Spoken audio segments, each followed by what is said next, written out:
Muito bem.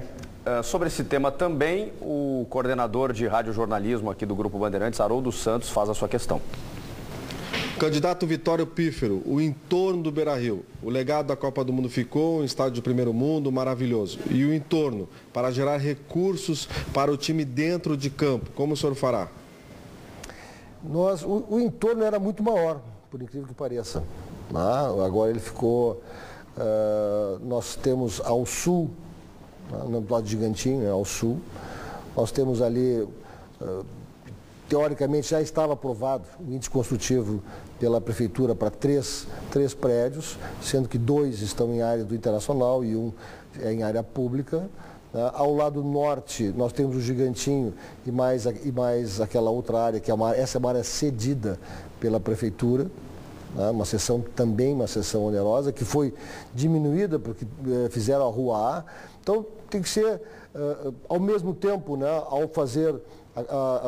A prefeitura, ao fazer a ampliação, o alargamento da Avenida Beira-Rio, ela tomou áreas do Internacional, assim como a Rua B também tomou áreas do Internacional.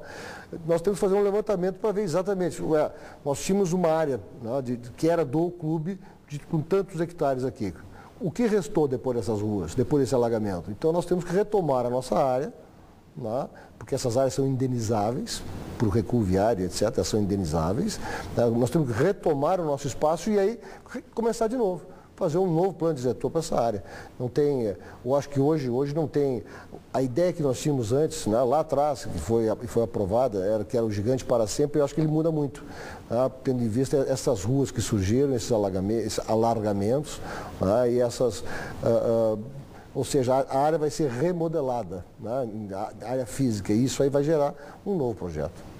Muito bem, ainda sobre finanças, o doutor e apresentador aqui da Band, José Aldo Pinheiro, faz a sua pergunta. Doutor Vitório, a pergunta é objetiva. Houve uma grande polêmica envolvendo a reforma do Beira-Rio, a reconstrução do Beira-Rio. Recursos privados, parceria privada ou execução com recursos próprios. Essa pergunta eu transfiro para a construção do CT. O senhor fará parceria ou o senhor fará com recursos próprios? Quanto custará e quando terminará essa obra? Não tenho a menor ideia quando começará, nem quanto vai custar. Eu acho que a questão de licença não dura, não leva menos que um ano. Não leva menos que um ano. Se for mágica, se a próxima gestão for mágica e for tudo a favor. Eu acho que é uma área muito grande e é complicado a licença. Mas digamos que se consiga, se fazer o licenciamento para iniciar a fazer alguma coisa.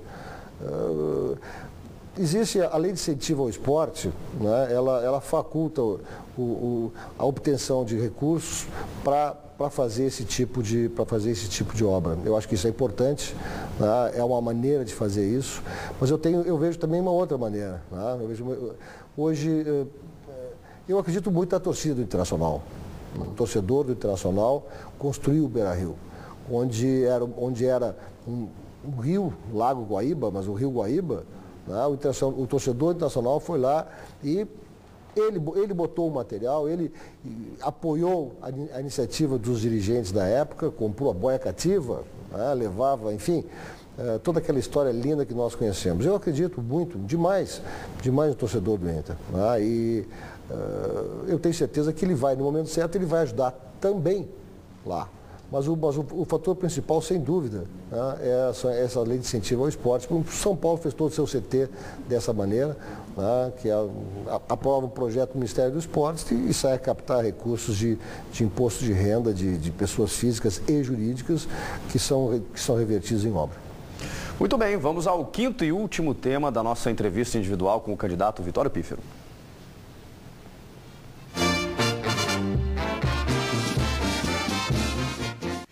Quem faz essa pergunta é Daniel Oliveira.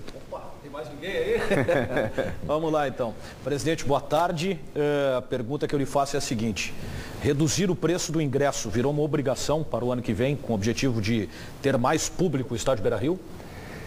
Daniel, eu fiquei meio decepcionado com o público, com a média de público, se nós não contarmos os 3 últimos jogos, onde houve uma redução promocional dos ingressos. A nossa média passou a ser de 20 mil torcedores no Beira-Rio por jogo.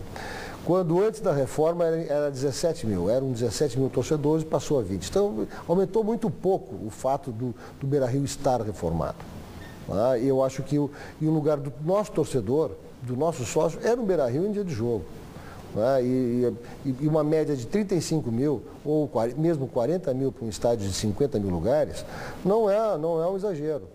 Nós temos que achar uma forma de chegar nesse número de média 40 mil, 35, 40 mil. Baixando o ingresso, melhorando o espetáculo, com certeza, fazendo incentivos, criando incentivos para o torcedor que compre um pacote de ingressos ou que compre com mais antecedência. Nós vamos trabalhar essa questão, porque nós entendemos que o Beira-Rio tem que ter pelo menos 35 mil a cada jogo, em média. Então, só baixar o preço, nós temos que equacionar, essa é uma equação que, se baixar muito o preço, evidentemente lota. Mas pode faltar dinheiro para ter um bom espetáculo. E aí vai lotar de gente insatisfeita, também não resolve. Tem que fazer uma composição para que tenha um preço compatível, um espetáculo que leve o torcedor, que tenha incentivo para o torcedor, mas que também o clube receba valores importantes, para que ele possa investir em futebol, que é o nosso métier. Sobre esse tema também temos a questão do comentarista da Band, João Garcia. Pífero, o Internacional pode funcionar como uma empresa, tanto na sua área empresarial quanto na sua área de futebol. O que você tem preparado para isso? Nós estamos, o Internacional está nesse processo de profissionalização. Nós temos profissionais hoje em todas as áreas. E já vimos nesse processo lá atrás. Foi feita uma experiência com o CEO, não deu muito certo na minha avaliação. Acho que foi feito com 2 CEOs, os 2 não permaneceram com o Giovanni.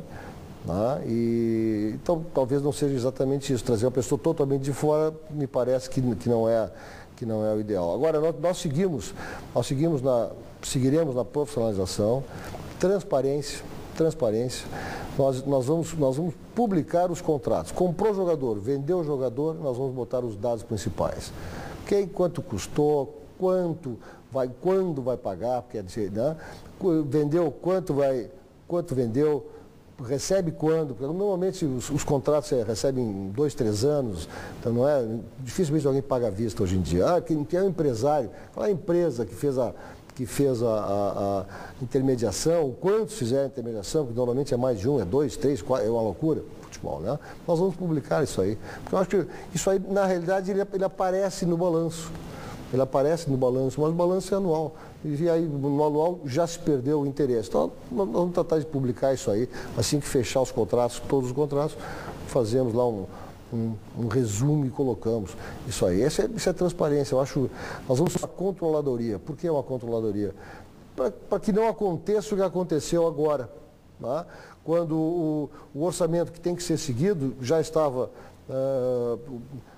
A gestão já estava avisada que tinha que fazer uma suplementação orçamentária, já estava avisada pelo Conselho Fiscal e não fez, foi fazer lá em dezembro do ano passado, e aí perdeu, enfim, criou problema. Nós vamos fazer para uma controladoria para que ela controle exatamente, olha, vamos ter que suplementar o mês que vem, não vamos ter, estamos dentro do orçamento, não estamos dentro do orçamento. Eu acho que isso aí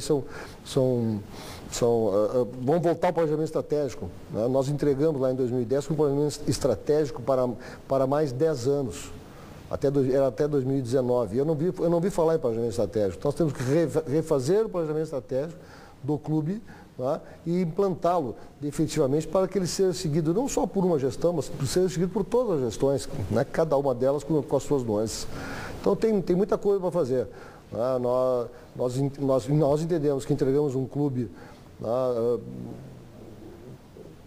alinhado, um clube que estava em crescimento permanente e que deu um baque. Nós queremos retomar o nosso crescimento dentro e fora de campo. Muito bem, depois dessa primeira parte, em que o candidato respondeu os questionamentos dos jornalistas do Grupo Bandeirantes, agora vem a parte mais complicada, Vitória, porque a Roberta Gabardo separou algumas questões dos telespectadores, do torcedor, e eles pegam bem mais pesado que a gente. Chico. O Carlos de Lima, você não falou se o Abel fica, mas que tipo de treinador lhe agrada e o que o futuro técnico do Inter tem que ter na sua visão? Primeiro, quando se fala em comando de vestiário, né, o treinador tem que ter o comando de vestiário, mas sobre o treinador tem que ter uma direção que tenha o comando de vestiário. Tá? Existe uma hierarquia. E essa hierarquia, esses 3 nomes que eu falei, que são os nomes da minha predileção, sem a menor sombra de dúvida, o Abel, o Muricy e o Tite, não quer dizer que algum deles venha ou que não venham, tá? Mas é o perfil, são treinadores experientes, que têm o comando do vestiário, que têm o comando dos jogadores, né? Mas que não são metidos como donos do clube. Não são eles os donos do clube. Os donos do clube é o torcedor e quem age pelo torcedor é o dirigente. E o dirigente dentro do vestiário. Eu acho que faltou essa voz de comando do dirigente dentro do vestiário. É uma crítica direta? É uma crítica direta, mas é a minha opinião. Na minha opinião, nós não temos como fazer aqui no Brasil abolir, por enquanto, ao menos, né, abolir a concentração. Tem que ter concentração. Tá? O Internacional tem a obrigação de entrar em todas as partidas, em todas as competições para ganhar. Tá? E o que nós sentimos de fora, e não foi só eu, tá? Pós-corrente, na imprensa como um todo, o Internacional escolheu o Campeonato Brasileiro abrindo mão de uma disputa mais séria da Copa do Brasil e uma disputa mais séria na própria Sul-Americana. E isso não pode acontecer. Tanto a Copa do Brasil quanto a Sul-Americana geram vaga para a Libertadores, que naquele momento a gente estava disputando também. Então, nós vimos aí o Cruzeiro, né, disputando o Campeonato Brasileiro, liderando, quase de ponta a ponta, e ao mesmo tempo disputando uma Copa do Brasil. Nós vimos o São Paulo também batalhando, ficou em segundo lugar no Brasileiro, mas também disputando fortemente a Copa Sul-Americana. Por que eles podem e nós não? Ao contrário, nós também podemos. Acho que nós temos que fazer isso. Mais uma questão. O Robson Lacerda, ele pergunta se é verdade que o senhor vai trazer o Brunoro, ex-gerente do Palmeiras, e ele disse que seria um erro porque o cara fracassou no Verdão. Não vou trazer o Brunoro, assim como não vou trazer o Mano. Esqueci de falar do Mano outra vez. Mais uma questão. O Henrique Cunha, eu queria saber do Vitório se o Inter voltará a investir em zagueiros como era na sua gestão. Nós temos, eu vou falar em defesa, né? Na defesa. Nós vamos trazer jogadores para a defesa, mais de um. Tá? E vamos trazer pelo menos um para o meio campo, ou 2, e pelo menos um para o ataque. Isso nós vamos fazer. Candidato Vitório Pífero, o senhor tem 2 minutos para considerações finais, para conversar diretamente com o telespectador associado Colorado, para a eleição do próximo sábado. Bom, sócio do Internacional, nós temos dia 13 agora, sábado, próximo sábado, vai ter pátio. Nós já temos 18.100 votantes que liberaram seu voto pela internet. E esses vão votar no próprio sábado pela internet, no mesmo horário, das 9 às 17 horas. Mas nós temos que ter no pátio pelo menos outros 18 mil para fazermos a maior eleição de um clube de futebol. E isso aí é você queria votar. Foi feita uma alteração estatutária e nós temos pátio. Então nós temos que estar lá, eu vou estar lá esperando cada um de vocês para que a gente faça a maior eleição. A nossa chapa é a chapa 02 para a presidência e a chapa 02 para o conselho. Precisamos ter a chapa 02 com uma chapa forte também para que apoie as nossas atitudes na presidência. Conto com vocês, estaremos lá sábado, agora, das 9 às 17 horas. Muito obrigado. Muito bem, obrigado ao candidato Vitório.